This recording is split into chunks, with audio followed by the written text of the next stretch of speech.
It's that I don't truly understand how my business operates. And when I don't have an idea of how my business operates, whether it is on a monthly, how much revenue is coming in, what are my true expenses of that month, what does my personal runway look like, what does my business runway look like? And so those are questions that a lot of solopreneurs don't answer right away, and therefore create so many different blind spots. This is the Brown Way to Money podcast, where women of color in business find their financial independence path. Because financial success is within our reach, but by playing by their rules, it is only going to take us halfway there. To succeed, we must take ownership of our voice with money. So, welcome to the Brown Way to Money podcast. Welcome, sis, to another episode of the Brown Way to Money podcast. I want to have these conversations. The conversations that we are not allowed or we have not been having as a woman of color in business around money. And today's episode, we are going to talk about something that many of you are almost afraid to have the conversation, not because other than you don't know how to go about it. And that is bookkeeping and having a financial system as a way to have your financial independence. And I have with me an amazing founder, expert, and the one that is behind the developing of one of these amazing tools. Joy, welcome to the Brown Way to Money, and thank you so much for being here. I would just go straight to it, and on that, I want to hear your story. But let's start with, what is the biggest money blind spot you see when solopreneurs are trying to scale or create consistent income or consistency in general? Thank you so much for having me here. And I love that we're jumping right into it. I've talked to hundreds, and I mean hundreds of solopreneurs, not just women, men as well, of all places in America. And I think it all comes down to they don't understand their cash flow. And I think that's one of the riskiest parts of running a business. Let's dive into it. What is understanding a cash flow means? And how do you get to that point of understanding that the issue is that they are not understanding cash flow? Yeah. So upon speaking with hundreds of those solopreneurs, I realized the problem wasn't that I have so much credit card debt or I have inconsistent income. It's that I don't truly understand how my business operates. And when I don't have an idea of how my business operates, whether it is on a monthly, how much revenue is coming in, what are my true expenses of that month, what does my personal runway look like, what does my business runway look like? And so those are questions that a lot of solopreneurs don't answer right away, and therefore create so many different blind spots. And I'll give you an example. We've worked with one of our founders, amazing solopreneur. She's a photographer, and she had over $20,000 of credit card, and she's killing it, absolutely killing it. She had this credit card debt because she was buying cameras, equipment, scaling her business, right? As one does. But in understanding how much money does the business make in a year, in a month, on average, versus how much are you spending, right? This person had this massive blind spot, which led to that credit card debt, and that credit card debt just kept piling up. Right. And never really tackling it. And so that was the big aha moment of like, oh, wait, this is actually the problem. It's the cash flow. It's the understanding. It's the commingling. And so we try to get right into it with the founders. And that's what the tool does now. How do you come up with Investrio, and then why? Like, why to put all of your hard time and money resources into building this tool? Yeah. So I shared one of the stories of the founders that we worked with, and that was a really big aha moment.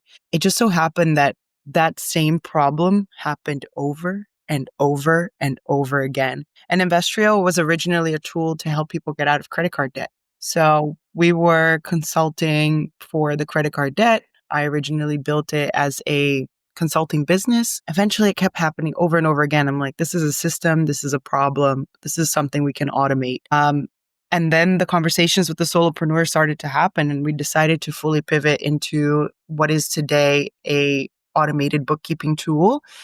And it's just a start, right? I think there's so much more that we're going to be able to do in the near future, including taxes, including deductions. But the reason why I do it is because when I was a solopreneur, even in my consulting business, bookkeeping sucks. This takes time. Managing a business is tough, right? And when you're a business of one, I was out chasing clients. I was following up. I was trying to make sure that they knew exactly what they needed to do. I was making sure my systems were in place. And there was really nothing and no system doing the solopreneur CFO business for like job for me. Mm-hmm. That's the origins of Investrio. It really came from a pivot of understanding that we were going the wrong way and then tuning into who is it that we really need to help. And we were helping ourselves. Myself as the solopreneur, my co-founder was a solopreneur. Even our full stack engineer is a solopreneur before. How is this connected to your story? Because you come from a finance background, just as I come from a finance background, but then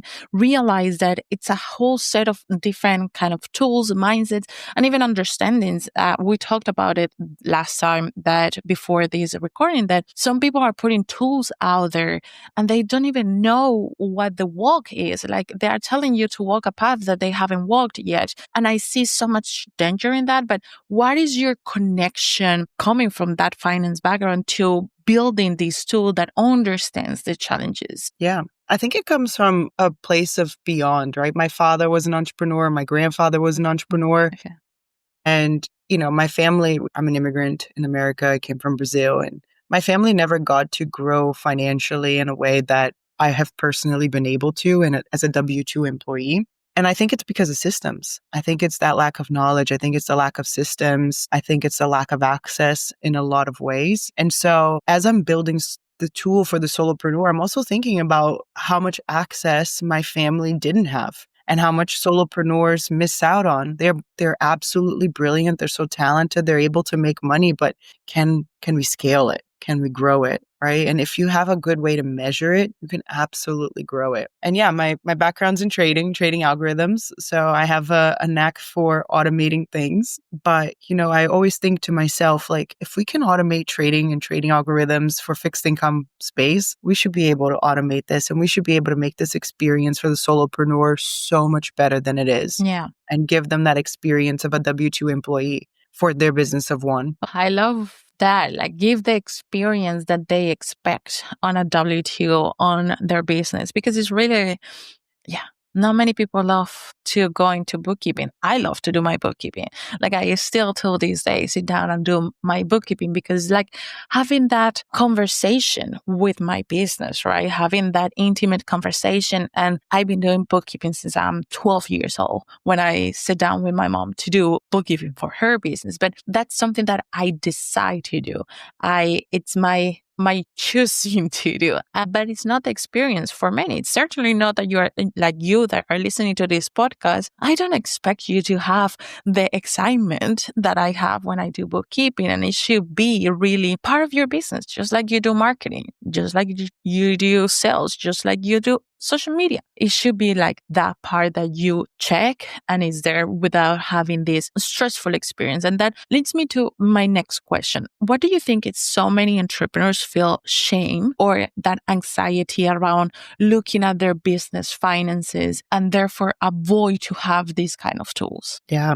So I spent a lot of time doing the consulting and talking to a lot of people about the money shame. And it's so unfortunate that that's the feeling so many of us have. I think sometimes it's that expectation that our families have for us of like, you should be doing really well. You should go to college. You should get a really good job. And our reality is so different nowadays, right? Like our economy is so different. Our reality is so different. The cost of living is so different. And I think there's a whole lot of different pulls from the family side, the economic side, the personal expectations that I think that if you're not ready to open up the books personally and look at your finances and tackle them, there is that shame. And sometimes we feel like avoiding is better than looking at it head first. Right.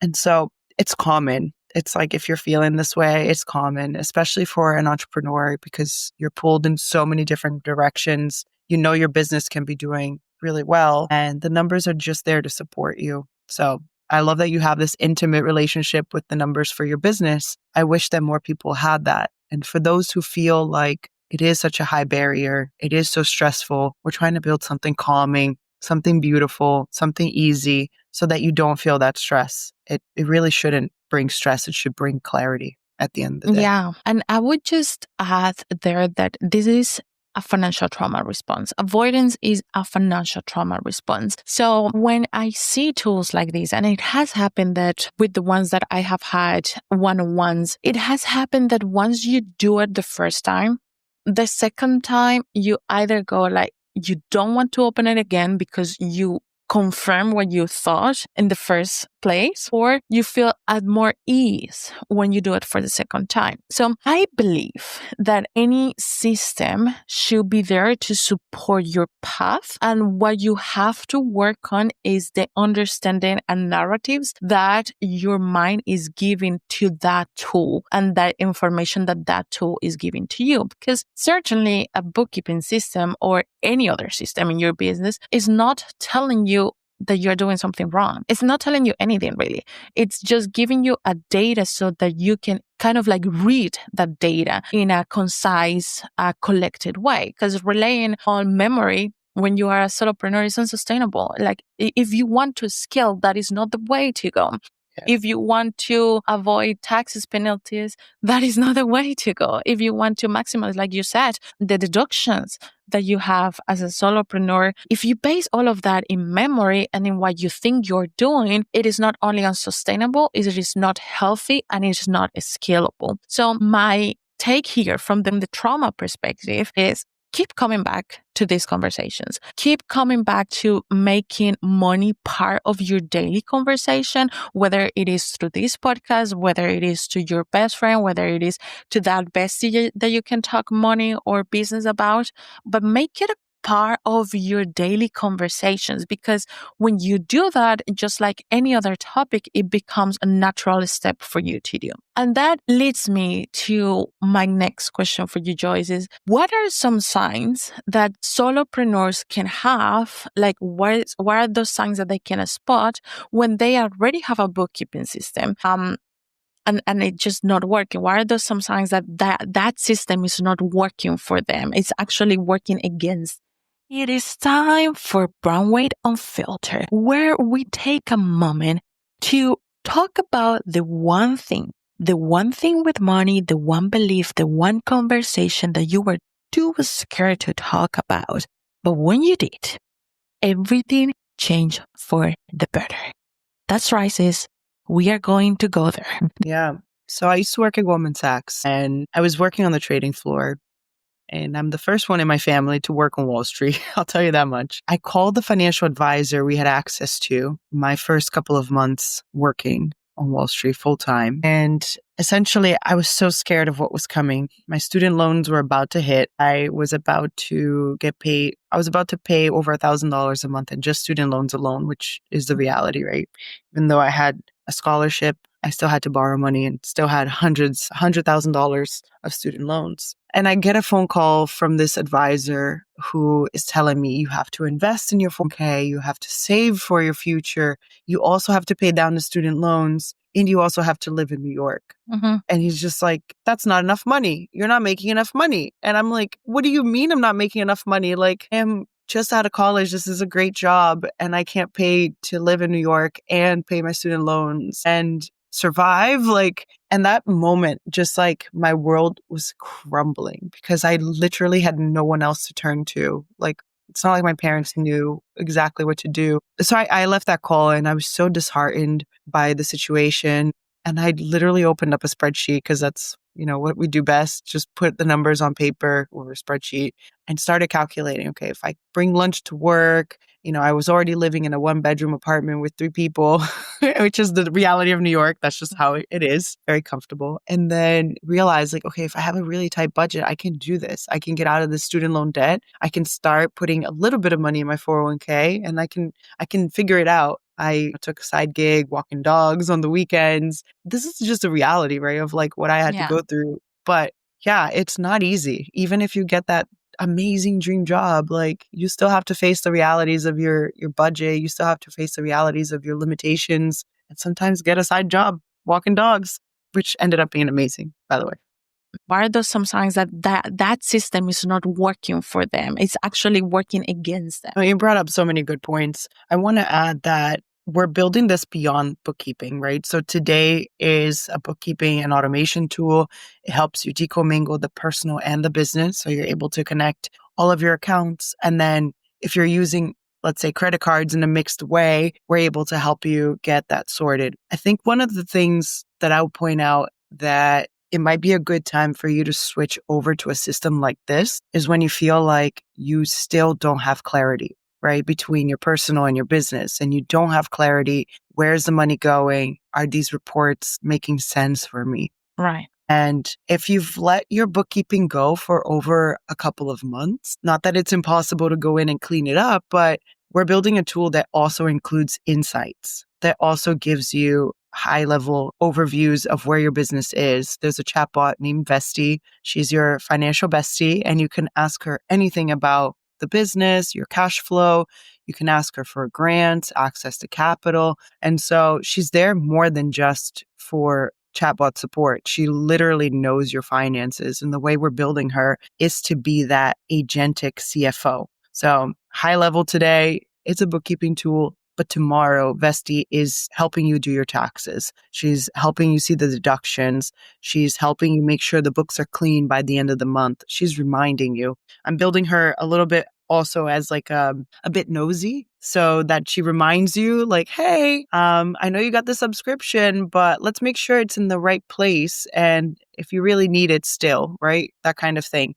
Because I think the more involved we can get the technology to be, and I'll say this bluntly, AI can be very involved. It's about allowing it and trusting it. And I think we're just at that point right now. But it could help solopreneurs so much. So if your tool is not inspiring you to open it, and your tool doesn't make you feel good and doesn't make you understand the business or doesn't allow you to understand the business, it might be time to replace it or just look into other things. When we talk about a tool giving you clarity, are we talking about a tool that gives you clarity through your accountant, through the person that does your taxes, or for you as a business owner to understand what the next steps are?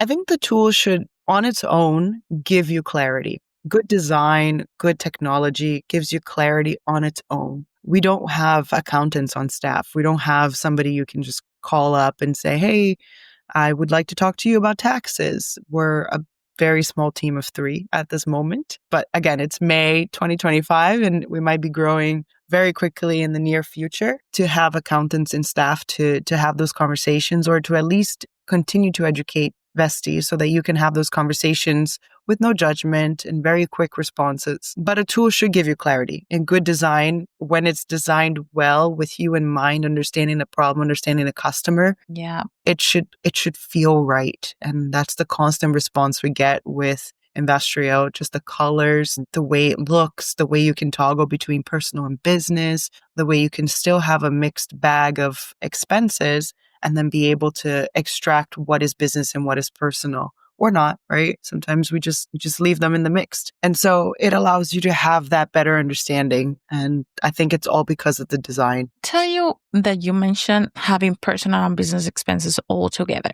And I can assure you that many people that are listening is like, oh, I'm guilty of that. I'm so ashamed to name it. But most of solopreneurs have this path. In fact, I was doing this article for Forbes last week, and the stat that I researched was 42% of small business owners in the US become CEOs or founders without financial literacy. 42%. That is a lot. And part of that financial literacy, how they got to that stat is because there is a mix of personal and business expenses all along.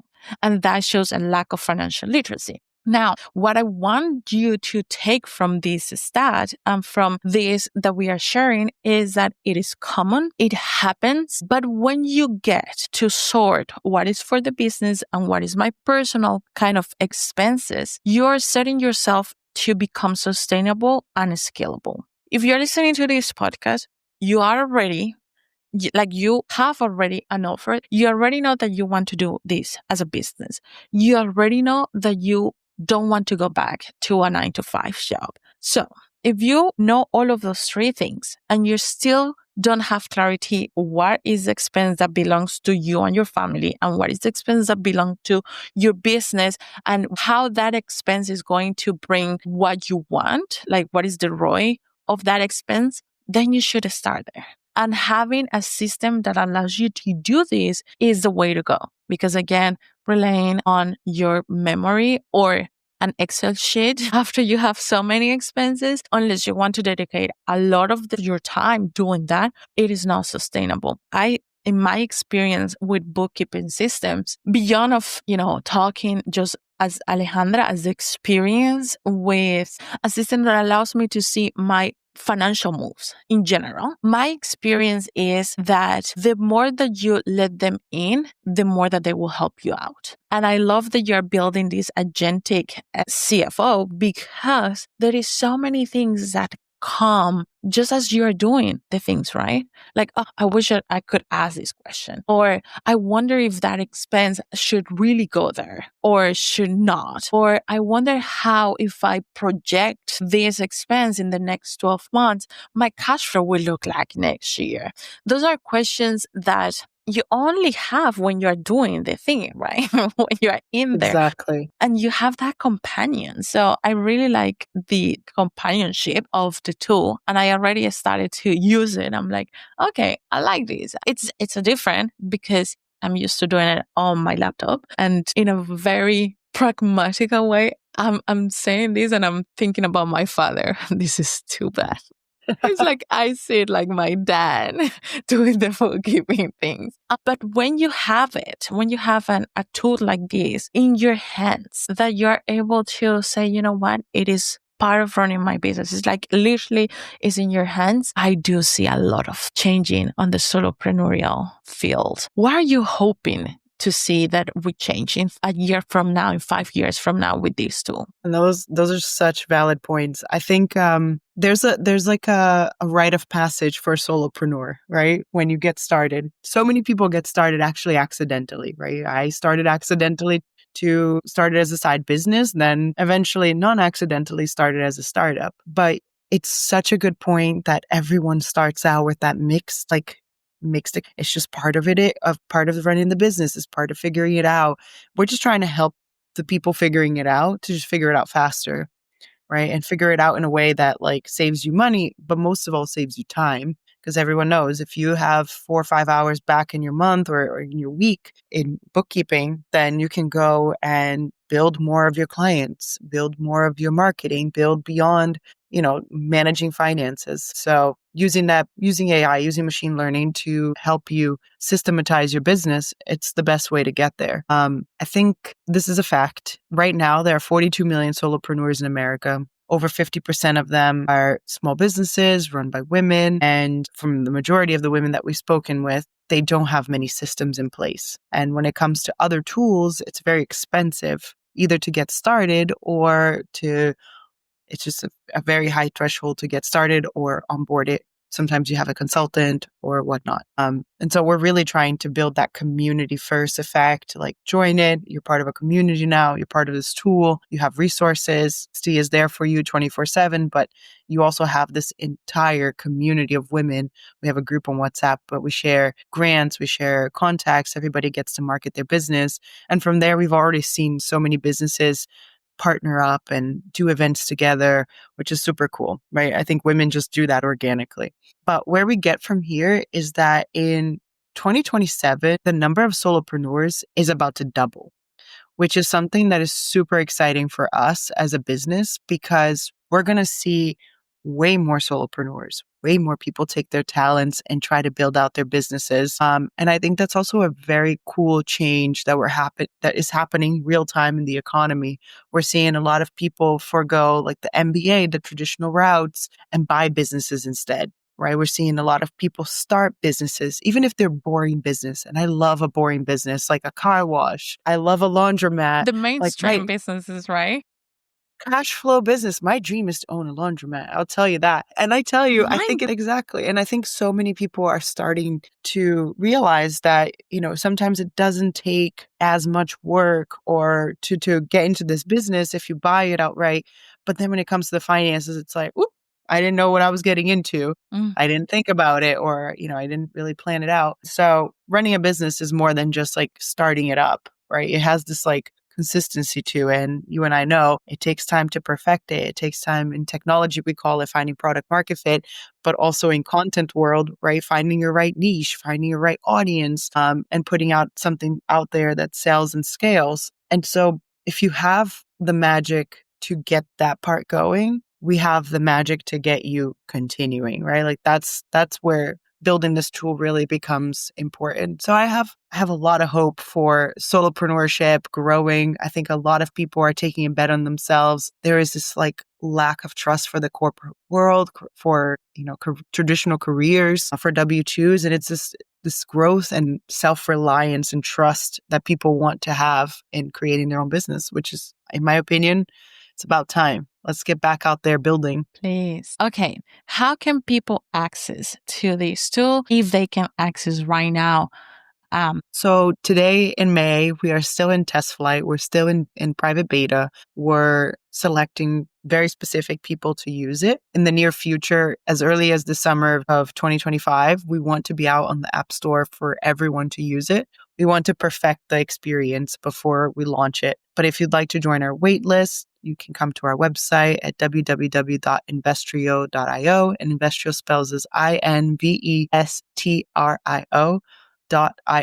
And you can also follow us on social media. We share a lot of content, lots of resources, so you don't have to wait to get started. Love it. Okay. I am going to do a pause segment because your community, the way that you have built your community, just struck my eye. So I want to ask you more about that. And I know it's going to go like a little bit sideways from the episode, but when I edit it, it's going to be fun. So let me do this. I had to stop and pause Joyce to ask her about the community because I know that many of you are building communities, but the way that I've seen them build a community around a unsexy topic, really, let's call it as it is, it's amazing. So Joyce, walk me through, how do you do it? How do you guys got to have 400 women already on the WhatsApp group or so? What was the step by step that you did, and why creating a community before the product? Yeah, I love the topic of community. I think women are organic community builders. That's our magic. So we built a really big following on social media first and realized everyone here has something to offer, which is super cool. And we should get them all together in the same place. And it happened accidentally. We hosted the first coffee chat in New York, and we invited women of the internet who follow us, come meet us. We're going to talk bookkeeping. We're going to talk savings. We're going to talk managing that business of one. But most of all, let's grab a coffee. Let's just get to know each other. 100 people showed up. and it was not expected. We really hit something when that first event happened. I was running back and forth because I wanted to get to know everybody that came. And so we kept doing that. We actually have it monthly. So if you're in New York, you'd like to join us, please come to our events. We'll buy you a cup of coffee and you'll meet awesome women that are part of the community. And it just so happened organically. We kept sharing our truth. We kept sharing our struggle. We kept talking about the content, the tool, the app. But most of all, my co-founder and I, we were just ourselves. We're pretty silly as humans. And we're trying to just bring awareness to accounting and bookkeeping and taxes. And when women were like, wow, that's pretty cool, and they look like me, I'll come to have a coffee. I'll join this community. And the community kept exploding. And now it's one that, word of mouth just kind of grows organically. So we have a community here in New York. We have a smaller one in Miami. We've been asked to build one in LA, which we are, just thinking, how are we going to do that? We're not even in LA. We're in New York. But it's exciting to see the women get together and they post their businesses. They come to the events. We've seen some of them, floral arrangement and then wedding organizer and then also event space, like a venue organizer. And I saw them all come together and like, we should do something. And I'm like, this is it. This is the magic of the community. We just have an accounting tool that kind of strings it all together. Yeah, love it. Okay, I will close it there. I needed this. And the last question. Oh, wait, I'm running through the episode on my head. Yes, and the last part is, let's talk about brown way to money unfiltered. We all have that conversation, that one moment that we avoided it for so long. And now we know it's financial trauma going through, right? But why was that one thing that when you did, everything changed for the better for you? Did you ever tell your parents like that was your situation? I did. There was very little they could do for me, but I told my mom and she's like, okay, well, you got to figure it out. Good luck. Yeah, you got to figure it out. Yeah, the state of response of our parents, like, well, what are you going to do? What are you going to do about it? Like, sounds like you need a side job. Exactly. Oh my goodness, Jess, thank you so much for this conversation. It has been a pleasure to have you here, and just let us know, because we talked about the tool, but let us know where to follow you and your co-founder as well, Laura, right? Where to find you on Laura and all the adventures that you're doing together. Yeah, so we're on Instagram mostly at investrio.io. So same name of the company. We're also on Threads, very active on Threads, which is amazing. I don't know if you're there yet. And our website, would love to, if there's anyone here looking to get a demo, we'd love to show you around the app and welcome you into our community. Thank you. Okay, I will. Okay, did you hear something that you liked in today's episode? If so, don't keep it to yourself. Go ahead right now.